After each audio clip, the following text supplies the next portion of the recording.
बिस्मिल्लाहिर्रहमानिर्रहीम। अस्सलाम वालेकुम नाज़रीन, आप यूट्यूब चैनल देख रहे हैं। मैं इमरान खान हूँ। अली अमीन गंडापुर साहब ने एक स्टेटमेंट दिया था और उनके स्टेटमेंट का पाकिस्तान के अंदर और पाकिस्तान के बाहर बहुत चर्चा हुआ था। ये स्टेटमेंट पहली मरतबा अली अमीन गंडापुर ने नहीं दिया, बल्कि इससे पहले बहुत दफ़ा कई पॉलिटिकल पार्टीज़ इस तरह की बातें करती रही हैं। ख़ास तौर पे कबायली इलाकों से ताल्लुक़ रखने वाली या वो पॉलिटिकल पार्टीज़ जो एस्टेब्लिशमेंट के ख़िलाफ़ रहती हैं या उन्हें एस्टेब्लिशमेंट से शिकायत होती हैं, माजी में PMLN पीपल्स पार्टी, ये सब ये बातें करते रहे। गंडापुर साहब का स्टेटमेंट ये था कि जो तालिबान या दहशतगर्दों को खैबर पख्तूनख्वा की हुकूमत पकड़ती है, उन्हें छुड़वाने के लिए पाकिस्तान की इंटेलिजेंस एजेंसियां आ जाती हैं और वो अपने बंदे बताकर या बनाकर उन्हें छुड़वा कर ले जाते हैं। अब ये बयान तो दिया अली अमीन गंडापुर ने, और इस बयान को भारत लेकर चला गया FATF में कि FATF की जो ग्रे लिस्ट है उसके अंदर पाकिस्तान को दोबारा डाला जाए या पाकिस्तान को ब्लैक लिस्ट किया जाए। भारत की ये ख्वाहिश है। पाकिस्तान 2018 में FATF की ग्रे लिस्ट में था, 2022 में बहुत कोशिशें की, हमाद अजहर साहब का बड़ा इसमें कंट्रीब्यूशन था और पाकिस्तान की सारी पॉलिटिकल पार्टीज़ ने इस कानून साजी में हिस्सा लिया था और फिर 2022 में पाकिस्तान FATF की ग्रे लिस्ट से निकल गया था। अब भारत दोबारा कोशिश कर रहा है पाकिस्तान FATF की ग्रे लिस्ट में जाए। इससे कुछ नुकसान होता है मुल्क को और उसके जो फाइनेंशियल मामलात होते हैं उनकी बड़ी कड़ी निगरानी शुरू हो जाती है। तो भारत लेकर चला गया वहां पे और ये गंडापुर साहब के लिए प्रॉब्लम की बात बन गई। इससे पहले भी गंडापुर साहब जो हैं वो अपने पुराने स्टेटमेंट के बाद एक बिल्कुल बदला हुआ स्टेटमेंट दे चुके हैं। ये एक यू टर्न टाइप का स्टेटमेंट वो पहले भी दे चुके हैं, लेकिन ये चीज़ ऐसा लगता है कि गंडापुर साहब के गले में फंस गई। इससे पहले आपको मैं याद दिलाता चलूँ कि नवाज शरीफ साहब ने एक दिन कहा था कि पाकिस्तानी दहशतगर्दों ने मुंबई हमले को अंजाम दिया। नवाज शरीफ का मुंबई हमलों में अपने मुल्क के शहरियों के मुलव्विस होने का सनसनीखेज एतराफ़ और हिंदुस्तानी मौक़िफ़ पर मोहर लगा दी। अब ये मियाँ नवाज शरीफ साहब भी माजी में करते रहे हैं और मियाँ साहब के स्टेटमेंट को उस वक्त के DGI SPR उन्होंने ये बताया था कि भारत ने नवाज शरीफ का बयान कलभूषण केस में दलील के तौर पर इस्तेमाल किया। उस वक्त के DGI SPR ने ये बात बताई थी। तो ये सारे लोग करते हैं और गुड तालिबान बैड तालिबान की एक जो टर्मिनोलॉजी है ये हम हमेशा से सुनते चले आए हैं। अब मामला ये है कि गंडापुर साहब ने जब यू टर्न लिया, वापस बात की, तो उन्होंने वो स्टेटमेंट के ऊपर बात नहीं की। गंडापुर साहब ने इंडिया को आड़े हाथों लिया और उन्होंने कहा जी इंडिया को नहीं छोड़ेंगे, इंडिया पाकिस्तान में दहशतगर्दी करवाता है, मैं खुद FATF के पास जाऊंगा, FATF को लेटर लिखूंगा, मैं बताऊंगा हमारे मुल्क में भारत दहशतगर्दी करता है। इंडिया ने हमारे बॉर्डर के साथ बहुत सारे कैंप बनाए हुए थे, वहां से दहशतगर्दों को भिजवाता था, पूरे खित्ते के अंदर इंडिया हालात ख़राब करवाता है, चाइनीज़ के ऊपर अटैक करवाता है और बहुत सारी चीज़ें उन्होंने बोली। और साथ ही साथ उन्होंने इंडिया को कहा कि हाल ही में हमने आपको एक शिकस्त भी दिया, आपने रात के अंधेरे में हमला किया, हम दिन के उजाले में आपको जवाब देंगे।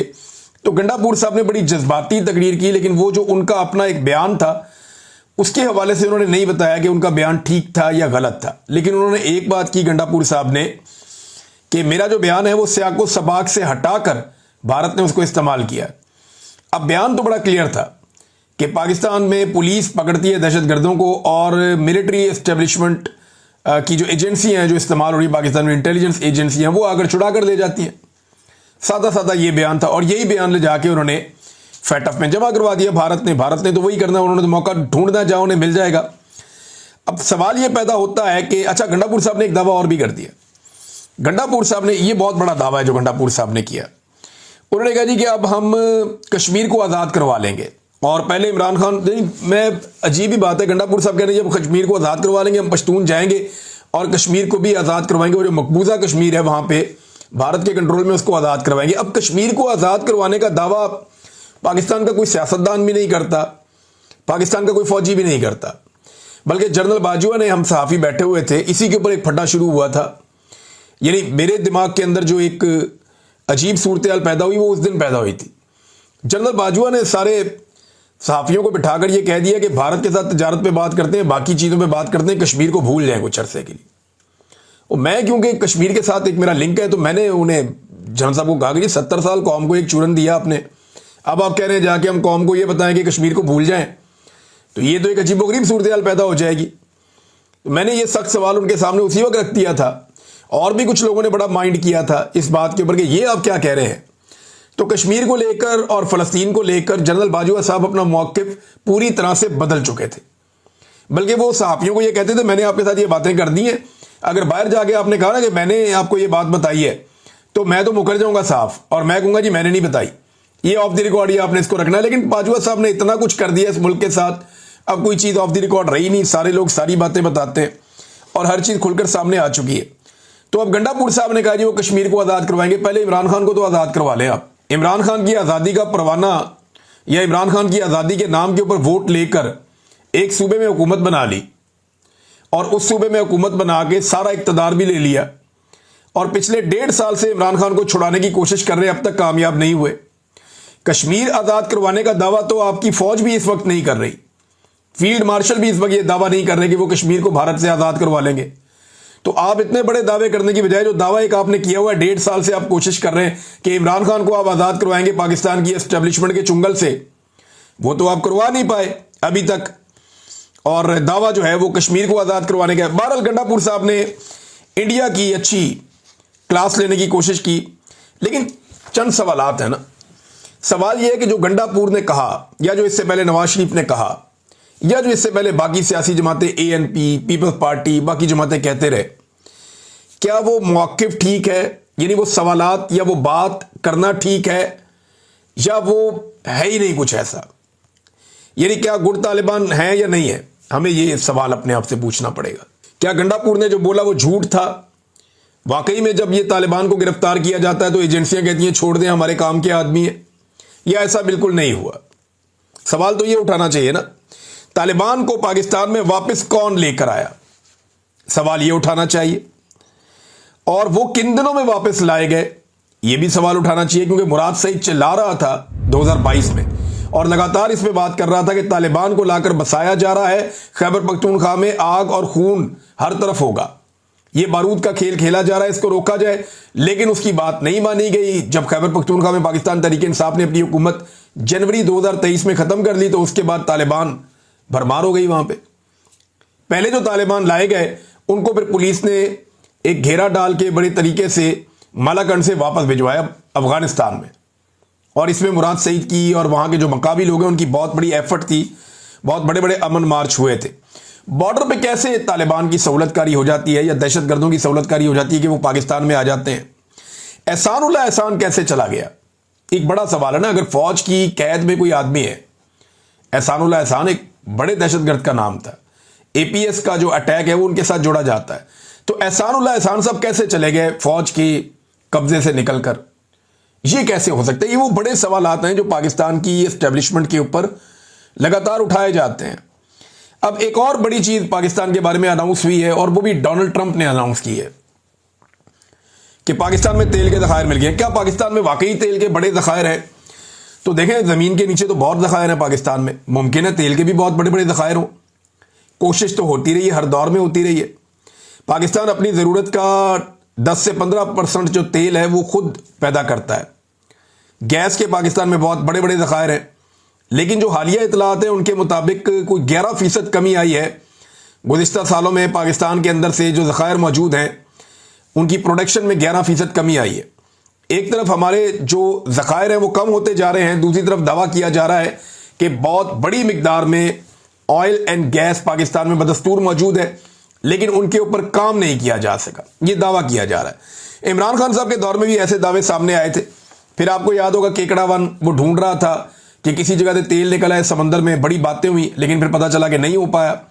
फिर लकी मरवत के हवाले से खबरें हमारे पास आती रही, हम भी ये खबरें देते रहे, क्योंकि जो हमें बताया जाता है खबर में हुकूमत ही बताएगी ना, हम खुद जाके तो सहाफ़ी खोद नहीं सकता वहाँ पे कि जनाब मेरे पास पक्की इतला, मैंने खोद के देखा वहाँ पे तेल, ऐसा नहीं होता, वो गवर्नमेंट ही कहती है। लेकिन इस दफ़ा पाकिस्तान की गवर्नमेंट ने अनाउंस नहीं किया, ना पाकिस्तान की एस्टेब्लिशमेंट ने किया, ना पाकिस्तान की गवर्नमेंट ने किया कि हमारे पास तेल निकल आया या हमारे पास तेल के कोई ज़खायर है। मुमकिन है हो, मुमकिन है ना हो, लेकिन अमेरिकन को इस बात का यकीन दिलाया गया कि जनाब तेल के ज़खायर हैं, और इस बुनियाद पे अमेरिकन जब कंपनी फाइनल कर रहे हैं वो कौन सी तेल और गैस वाली कंपनी होगी जो पाकिस्तान में आएगी और तेल निकालेगी पाकिस्तान में से। ये तेल मिलेगा कहाँ पे? देखें, सतह समंदर के साथ साथ जो कराची से ऑनवर्ड इलाके हैं वहाँ पे क्लेम किया जाता है कि समंदर में वहाँ तेल के ज़खायर हैं। कुछ खैबर पख्तूनख्वा और बलूचिस्तान के हवाले से ये क्लेम किया जाता है कि वहाँ पे तेल के ज़खायर हैं, लेकिन मादनियात के ज़खायर जो हैं वो पाकिस्तान में बेशुमार है। मादनियात, रेयर अर्थ मिनरल्स, मैं इस पे काम कर रहा हूँ, मैंने आपको पहले भी बताया, मैं आपको इसकी तफसीलात बताऊंगा रेयर अर्थ मिनरल्स क्या हैं और ये क्या काम कर सकते हैं। बहरहाल ये पाकिस्तान में बड़े लंबे अरसे से एक भारतीय फिल्म का चर्चा भी हो रहा है सोशल मीडिया पे कि वो एक बंदा दूसरे को कहता है यहाँ तेल है निकालो, वो वहाँ पे वो मारता है थोड़ा, वो एक कुदाल मारता है तो वहाँ से पानी निकलता है ज़मीन में से, वो खुश हो जाते हैं, पता चलता है वो गटर का पानी है। तो लोग इस किस्म का मजाक उड़ा रहे हैं, लेकिन मेरी तो दुआ है और ख्वाहिश है कि पाकिस्तान में से तेल निकले। लेकिन पाकिस्तान की गवर्नमेंट ने या पाकिस्तान की एस्टेब्लिशमेंट ने, किसी ने इसके बारे में कोई अनाउंस नहीं किया। अब पाकिस्तान में एक अजीबोगरीब चीज़ ये चल रही है कि हमारी जंगबंदी होती है तो उसकी अनाउंसमेंट कौन करता है? Donald Trump. हमारे मुल्क में तेल निकलने की इतला देता है, कौन देता है? Donald Trump. ऐसा लगता है कि पाकिस्तान की जो मौजूदा हुकूमत है वो अमरीकी प्रॉक्सी के तौर पे काम कर रही है। देखिए ना, इंसानी हकूक की खिलाफ वर्जियों के मामले पे अमेरिका कोई बात नहीं कर रहा, बदतरीन फसाइयत पाकिस्तान में हो रही है, पूरा इलेक्शन छीन लिया, उस पर अमेरिका कोई बात नहीं कर रहा। लेकिन बहुत सारी चीज़ों में अमेरिका पाकिस्तान से बहुत खुश है। अब ऑल पार्टीज कॉन्फ्रेंस में जो लोग बैठे उन्होंने भी ये सवाल उठाया। उन्होंने कहा जी हमें बताएं आपका अमेरिका के साथ क्या मुआहदा हुआ जब ये फील्ड मार्शल गए हैं डोनाल्ड ट्रंप को मिलने के लिए। उसके बाद बहुत अजीब चीज़ें हो रही है। हमारी तमाम चीज़ों की अनाउंसमेंट कौन कर रहा है? डोनाल्ड ट्रंप कर रहा है। और अगर किसी की डोनाल्ड ट्रंप जैसा कारोबारी आदमी बहुत तारीफें कर रहा हो ना तो थोड़ा मोहतात हो जाना चाहिए। ये मुआहदा कौम के सामने रखा जाए, ये ऑल पार्टीज कॉन्फ्रेंस के शुरका ने कहा, और यानी जनरल कुरेला को निशान इम्तियाज दे दिया। उसके बाद फिर डोनाल्ड ट्रंप को नोबेल पीस प्राइज के लिए जो नामजद कर दिया गया। मिनरल्स और तेल की कहानियां जो हैं वो अमेरिका से आ रही हैं और पाकिस्तान के अंदर अभी तक यही डोनाल्ड ट्रंप को बता दिया जाके कि हमारे पास तेल है, लेकिन पाकिस्तानियों को नहीं बताया कि हमारे पास तेल है और वो कहां पड़ा हुआ है। भाई पहले पाकिस्तानियों को आप बताएं, पाकिस्तानियों को इंफॉर्मेशन दें। अब पता नहीं वाकई तेल है, क्योंकि मैंने तो अभी तक इस हुकूमत को कौम का तेल निकालते हुए देखा है। जमीन में से तो तेल पता नहीं कब निकलेगा, लेकिन इस हुकूमत ने कौम का बहुत तेल निकाला है। डोनाल्ड ट्रंप की तारीफें की हैं जी तजारती मुआहदे पे शहबाज शरीफ साहब ने कि जनाब एक दिन पहले ये मुआहदा तय पा गया, और लेकिन अभी तक मुआहदे के बारे में सामने कुछ नहीं आया। डोनाल्ड ट्रंप जो भी मुआहदा कर रहा है वो अमरीकी मफाद में कर रहा है। इंडिया के ऊपर थोड़े मारे हैं उसने। इंडिया की कंपनियां जो हैं डोनाल्ड ट्रंप ने वो कुछ पाबंदी लगा दी है, को 25% का टैरिफ लगा दिया है। रोजाना की बुनियाद पे वो नरेंद्र मोदी की और इंडिया की बेइज्जती करता है। नरेंद्र मोदी को बेचारे को बोलने के काबिल नहीं छोड़ा। कभी वो बताता है कि इंडिया को पाकिस्तान से तेल खरीदना पड़ेगा, कभी वो बताता है जनाब के इंडिया के इतने तैयारे गिरा दिए पाकिस्तान ने। डोनाल्ड ट्रंप ने तो लगता है कि इंडिया की बेइज्जती करने का एक ठेका लिया हुआ है कि इंडिया को बेइज्जत करना है। और नरेंद्र मोदी ने और उनकी सरकार ने डोनाल्ड ट्रंप को बहुत सपोर्ट भी किया था। उन्हें लगता था कि डोनाल्ड ट्रंप जीतेगा तो पूरी सपोर्ट इंडिया के साथ होगी, लेकिन ऐसा हुआ नहीं। ऐसा क्या हुआ कि सारी तवज्जो अमेरिका की पाकिस्तान की तरफ हो गई और चाइना भी पाकिस्तान को एक लाडले मुल्क की तरह ले रहा है। तो ये इसके पीछे राज एक है और उस पर मैं काम कर रहा हूं। ये रेयर अर्थ मिनरल्स जो हैं ये क्या है, कितने कीमती हैं और ये कहां इस्तेमाल होते हैं, ये चीजें मैं आपको बताता हूं। लेकिन पाकिस्तान वापस आते हैं, इस पर बाद में बात करेंगे। इस वक्त पाकिस्तान में नाजरीन ने पाकिस्तान तहरीक इंसाफ ने एक ऐसी पिक्चर जारी की है जिसके अंदर सारी कहानी है कि आईने पाकिस्तान क्या कहता है कि पाकिस्तान कैसे चलेगा और हकीकत में पाकिस्तान इस वक्त कैसे चलाया जा रहा है। According to the constitution of Pakistan सबसे ऊपर कौन होता है? इसमें इमरान खान साहब के अल्फाज उन्होंने सबसे पहले लगाया कि इस वक्त मुल्क के अंदर मार्शल लॉ नहीं है, आसिम लॉ है जिसको इंपोज किया गया मुल्क में, और the country is being run under Asim law. मुल्क आसिम लॉ के मुताबिक चल रहा है and the ISI is giving it protection, और ISI इसकी प्रोटेक्शन कर रही है, तहफ़्फ़ुज़ कर रही है। Whatever strengthens Asim Munir's power is made the law of the land. जो भी चीज़ आसिम मुनीर साहब को मजबूत करती है उसको लॉ ऑफ द लैंड बना दिया जाता है, मुल्क का कानून बना दिया जाता है। और वो हर चीज़ को कुर्बान करते जा रहे हैं अपनी पावर को जमा रखने के लिए या अपनी पावर को कंट्रोल रखने के लिए। वो इस कौम की हर चीज़ को कुर्बान करते चले जा रहे हैं। This army chief is disgracing the military just as Yahya Khan once did. ये आर्मी चीफ वैसे ही मिलिट्री को डिस्ग्रेस कर रहे हैं जैसे एक दौर में याया खान ने किया था। ये इमरान खान साहब का स्टेटमेंट है। ये लगाने के बाद वो बताते हैं, और ये तस्वीर जरा आप गौर से देखिए, मैं आपको पूरे स्क्रीन पे ये तस्वीर दिखा देता हूं। पाकिस्तान तहरीक इंसाफ ने इसको जारी किया है। तो तहरीक इंसाफ ने जो तस्वीर जारी की उसके मुताबिक पाकिस्तान के आइन के मुताबिक सबसे पहले होते हैं अवाम पाकिस्तान। पीपल, उसके बाद होते हैं जी पार्लियामेंट, फिर होती है पार्लियामेंट, और तीसरे नंबर पे होता है प्राइम मिनिस्टर। प्राइम मिनिस्टर के बाद होता है डिफेंस मिनिस्टर और एक इंफॉर्मेशन मिनिस्टर। उसके नीचे होता है जी सेक्रेटरी डिफेंस, और इंफॉर्मेशन मिनिस्टर के नीचे होता है सेक्रेटरी इंफॉर्मेशन, और सेक्रेटरी डिफेंस के नीचे होता है पाकिस्तान आर्मी, पाकिस्तान एयरफोर्स और पाकिस्तान नेवी, ये तीनों चीजें। और इसी तरह सेक्रेटरी इंफॉर्मेशन के नीचे होता है पीटीवी और रेडियो पाकिस्तान, और फिर नीचे आता है आर्मी चीफ। अब वो ये कह रहे हैं कि this is the only place where chief of the army staff is supposed to be as per constitution, कि ये वो वाहिद जगह है नीचे जाके जहां पे आर्मी चीफ को इस मुकाम पे होना चाहिए। But instead of this position has imprisoned everyone and taken over everything। अब वो ये कहते हैं बजाय इसके कि ये मुकाम होता, ये सारी चीज़ों पे कंट्रोल हो गया है, और ये पाकिस्तान तहरीक इंसाफ ने एक तस्वीर जारी की है, और इसके ऊपर पाकिस्तान तहरीक इंसाफ ने इमरान खान साहब का स्टेटमेंट भी लिखकर लगाया है। ऑल पार्टीज कॉन्फ्रेंस हुई नाजरीन, वो हम सब जानते हैं, और इस कॉन्फ्रेंस ने एक करारदाद मंजूर की है, और उस करारदाद के मुताबिक ऑल पार्टीज कॉन्फ्रेंस ने यह कहा है कि सख्त ज्यादती की गई है। पीटीआई को सुनाई जाने वाली सजाओं के खिलाफ ऑल पार्टीज कॉन्फ्रेंस ने करारदाद मंजूर कर ली है। उन्होंने कहा कि आज का दिन पाकिस्तान की तारीख में स्याह दिन के तौर पर याद रखा जाएगा, जब एक ही दिन में अपोजिशन लीडर, कौमी असम्बली, सेनेट और पंजाब असम्बली तीनों को सजा सुना दी गई। ये जनाब मुस्तफ़ा नवाज खोखर साहब ने वहां पे करारदाद पेश की, वो करारदाद पास हो गई, और ये ऑल पार्टीज कॉन्फ्रेंस ने की है। इस पे नाज़रीन उमर यूब साहब ने भी एक स्टेटमेंट दिया। उन्होंने कहा जी मुझे कैंगरू कोर्ट के जज ने, जो दहशतगर्दी अदालत का जज है फैसलाबाद के, उन्होंने जनाब एक 10 साल की सज़ा सुनाई है। मेरे वकील को गवाहों से जिरा करने की इजाज़त ही नहीं दी गई, गवाहों ने मेरा नाम नहीं लिया। अदालती कार्रवाई रात 2 बजे और रात 3 बजे तक चलती रही। खुलासा यह है कि अदालती कार्रवाई एक मजाक थी। मैं हर सतह पर लड़ता रहूंगा। मैं इमरान खान के साथ था, इमरान खान के साथ हूं, और इंशाल्लाह इमरान खान के साथ रहूंगा।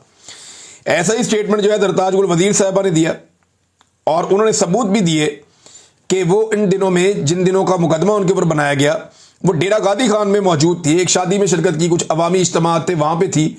उन्होंने वीडियोस और तमाम सबूत दिखाए कि जरा मैं यहां पे थी ही नहीं। और ये भी गवाहान ने तस्लीम किया, जो स्टार गवाह थे, कि जरताज गुल वजीर को हमने शामिल नहीं किया। उनका नाम, जरताज गुल वजीर साहबा का नाम 8 महीने के बाद शामिल किया गया, और 8 महीने के बाद नाम शामिल करके उनके ऊपर जनाब सजा दे दी गई, और अब उनको फारिग करने की कोशिश की जा रही है। तो उन्होंने कहा ये मेरी ये सजा जो है ना, ये वफा की है, कि मैंने अपने लीडर के साथ वफा निभाई है, और 8 महीने के बाद ये किया गया मेरे साथ कि मेरा नाम बाद में नामालूम में डाल के मुझे फारिग करने की कोशिश की गई, या मुझे सजा सुनाई गई है।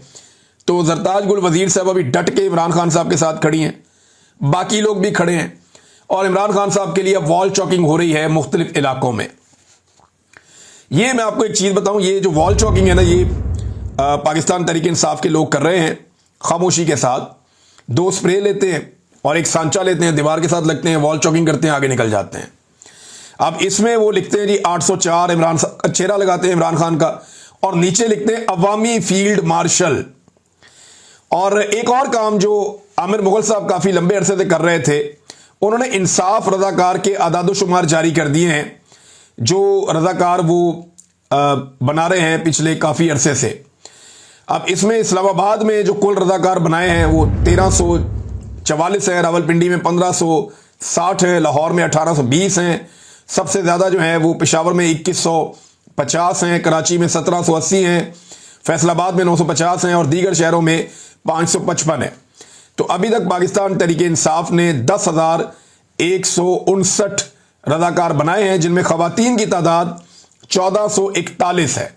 तो ये एक नया सिलसिला शुरू किया था, जो पुरअमन गैर मुसल्लह सियासी गुरीला जिद्दोजहद चलाने के लिए आमिर मुगल साहब ने, ये इस्लामाबाद से, इस रीजन से पाकिस्तान तहरीक इंसाफ के रहनुमा हैं, और बड़े मजबूत एक शख्सियत के मालिक हैं, बड़े ज़बरदस्त आसाब के आदमी हैं, बहुत दफ़ा गिरफ्तार हुए हैं। अब इनके ऊपर कत्ल के मुकदमा डाल दिए गए हैं, तो गिरफ्तारी अवॉइड कर रहे हैं। बहरहाल ये इनकी एफर्ट है, जबकि बैरून मुल्क बहुत तेज़ी से ओवरसीज पाकिस्तानी अपनी कंपेन चला रहे हैं, और इमरान खान साहब की अहकामात के मुताबिक बैरून मुल्क बहुत सारे इज्तिमात होने जा रहे हैं। अटलांटिक सिटी अमेरिका में कासिम सूरी साहब 2 अगस्त को एक प्रोग्राम करेंगे, बरतानिया में 3 अगस्त को जुल्फी बुखारी लंदन में एक प्रोग्राम करेंगे। ये 2 बड़े प्रोग्राम जो हैं ये अभी बहुत हाईलाइट हो रहे हैं और कुछ यूरोप के अंदर बहुत बड़े बड़े प्रोग्राम हैं। मैं आने वाले दिनों में ये सारी चीज़ें आपको साथ साथ बताता जाऊंगा।